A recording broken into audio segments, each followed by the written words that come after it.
Un haut responsable du Hamas a déclaré mardi à l'agence AFP que le groupe n'était plus intéressé par des pourparlers de cessez-le-feu avec Israël après l'annonce du Premier ministre Benjamin Netanyahou d'une nouvelle offensive intensifiée à Gaza. Le plan d'Israël comprend des troupes israéliennes qui maintiennent le territoire occupé ainsi qu'un déplacement considérable de la population.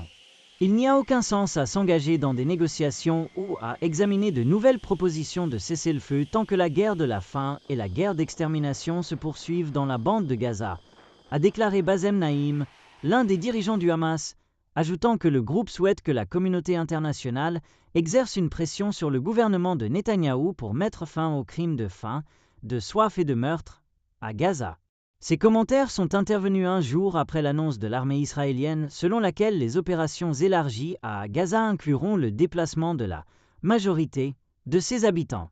Cela alors qu'Israël continue ses attaques dans d'autres territoires comme le Yémen et le Liban. Après la destruction d'un fragile cessez-le-feu en mars, Israël a repris les bombardements à Gaza et plus de 70% du territoire est sous contrôle israélien, incluant des ordres obligeant les civils palestiniens à évacuer certains quartiers. Le Hamas détient encore des dizaines d'otages israéliens capturés lors de l'attaque surprise du Hamas le 7 octobre 2023. Beaucoup de ces otages sont présumés morts.